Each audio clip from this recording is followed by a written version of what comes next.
Hello and welcome back as we are journeying our way through Lovebites' second album, Clockwork, Infinity, Immortality. Immortality.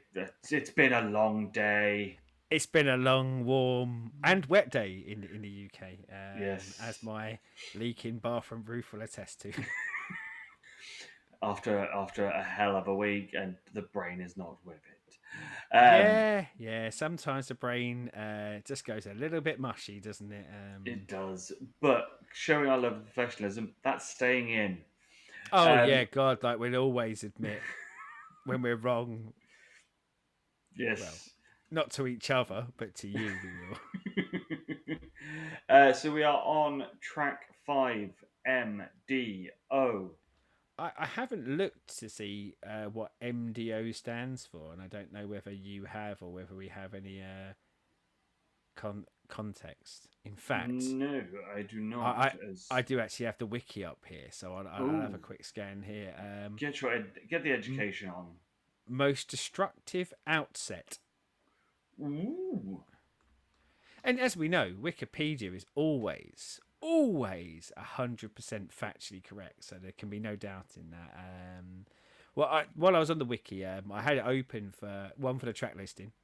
Even though when we go, what's the next track? I just leave it to you anyway, because I'm generally thinking of something else at that point. Normally, how much I've enjoyed that song, but one of the other things is for like arrangements, music, and who that. And up until now, every track has been music has been by Miyako, and the arrangement has. And it's at this point of the album where we go to track 6 through to 10, where that transitions, and it's now, I want to say, Mao doing all the arrangements for it, and this one, the music is Mao and Mio. So I'm kind of wondering whether we will notice or experience any particular change, or whether it is almost that as a band they fit like a glove, and it can be anyone doing the musical arrangement, and it doesn't dramatically change the experience. yes. So shall we get on our M.D.O? Let's do this.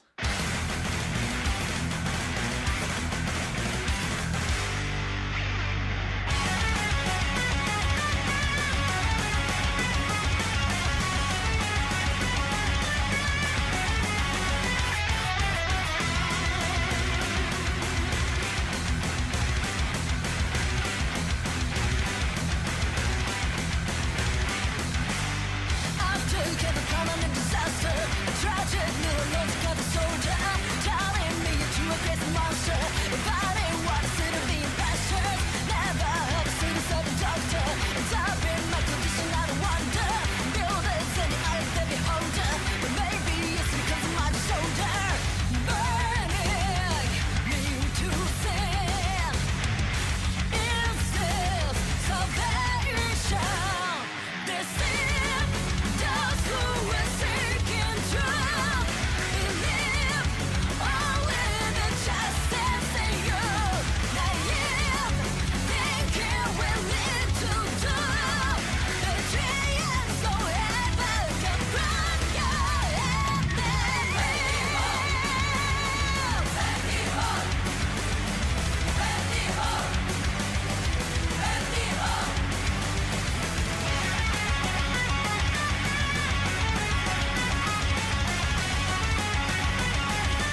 Now the question you have to ask yourself is, did we go off too early last episode when we said I really want to hear Mastermind '01 done in front of a live audience more than anything else? Because this one feels like a crowd pleaser at a live gig as well to me.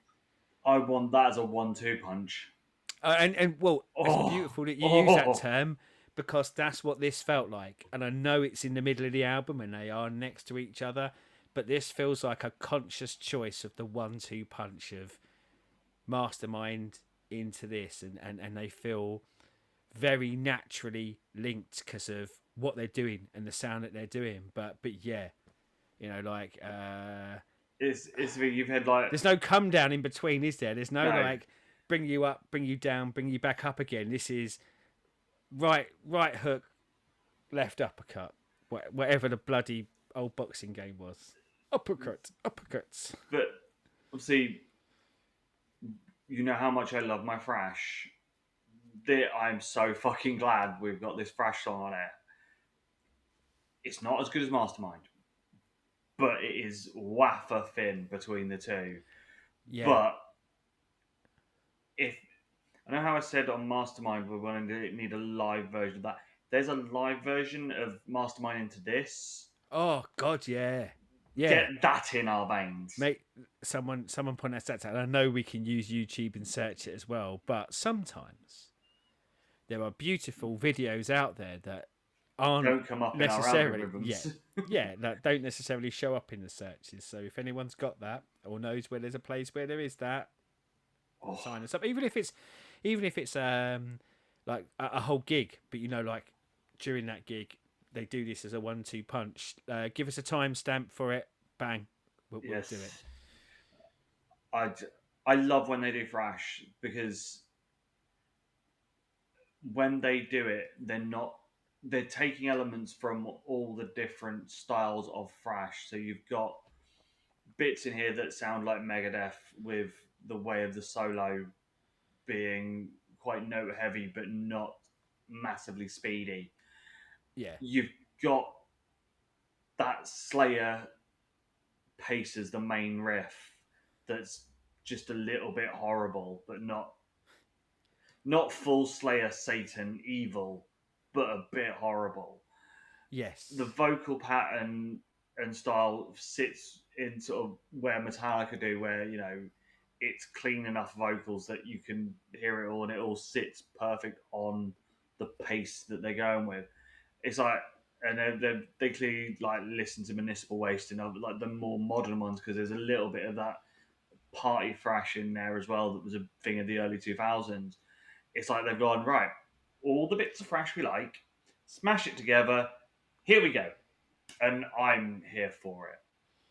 I don't know. We've said on many of our past videos, and if you haven't watched all our other videos, they're all on the channel. Watch them. I love a female vocalist. I am an absolute sucker for a female vocalist. Not necessarily all, but I think when we look at multiple genres as well, and what are oft male-dominated genres, which I guess you could argue most music genres are male-dominated. I think that sometimes just having a female vocal can make a dramatic difference to the sound. And as you say, like all those thrash elements are there, but I think quite often what has an extra draw for me is the vocal over the top.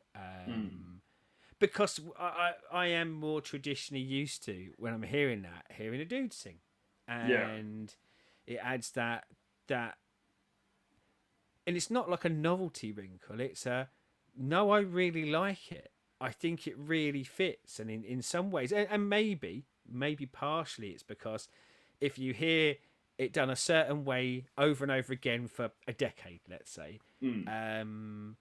it can get a It bit becomes the stale norm. because of that. Yeah, yeah. But yes, I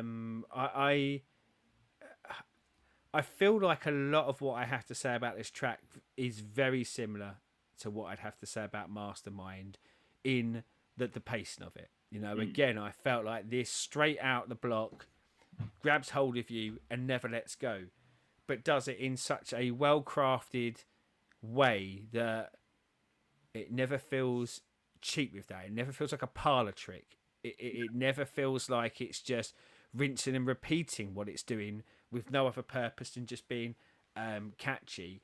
It feels like it is willfully grabbing hold of you and saying almost, "Look at me, I'm a brilliant track. Love me." And yeah, I did. Oh, I love this one. Yes. Although I feel like like people may be starting to really notice the trend here. I this is I really liked Awakening from Abyss. This so far is a cut above for me. This really is 6 tracks in, very impressive. Really, I don't want to do like scores or anything like that, but I'm rating this really highly, and to a large part because I'm enjoying it so much. And I mm, know like music is about enjoyment, but sometimes something can just be so well done that you love it purely for its artistic merit, let's say. But this is that mixture of, I think this is amazing performances that I'm also loving. yeah. I will say that everything that they did in the first album, they've brought onto here, but Yeah, with that a few more years of maybe confidence as well. confidence, Yeah, working on things. They probably toured that first album loads at the beginning. I can't Being remember. more accomplished I with can't with your remember when we instruments. looked at like the sales, and I know like sales isn't everything, but obviously I think maybe building the confidence with a record label if you sold well, or maybe just building your own confidence. But I think you're probably right with probably touring, and I don't know, and people can tell us in the comments what their sort of touring schedule was like in between. But yeah, this feels like a band that has um, not only grown in ability and talent, but grown in um, confidence in what they want to do. Yeah, and And it's coming across, isn't it? that's the thing. It's like you obviously pick up where the crowd are reacting bigger to certain bits of songs and things like that, and that can influence where they're going with their writing. Of look, when we do X in that song, we get Yeah, the bigger pop. Using a wrestling term, yeah. let's What us let's use a wrestling term? I know, right. Ridiculous. Yeah. But let's use more of that, or what we could sit in this bit here, or things like that. So it is. I Well, think, and maybe you get to a point, and probably very early in their career to get to this point, and God, we've got 2 more albums to go after this. I'm starting to get very excitable about that, but.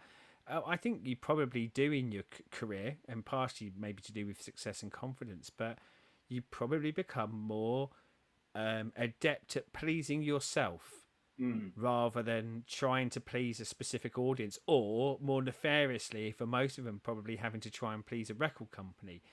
And not always, we've seen some notable things, albums in their time where people have gone really off kilter, but these are the talent, aren't they? yeah, These are the talented people that got them there, and I think there's something wonderful that comes with when talented people can make the music that they want to make. And that's what yes. this is feeling like to me. So as always, comments down there. Let us know. Obviously, as we said, if you can find a mastermind into M.D.O live, get that down there because we need that in our veins. And if you're sitting there watching this thinking, we know what the next track sounds like, and rinse and repeat, you're then going to come into the next track saying we want a triple bill or something like that, then, just enjoy the fact that you know that we've got that to say in another video. So we will be back with Journey to the Other Side. But until then, YouTube things, like, subscribe, ring the bells, and until next time, good day.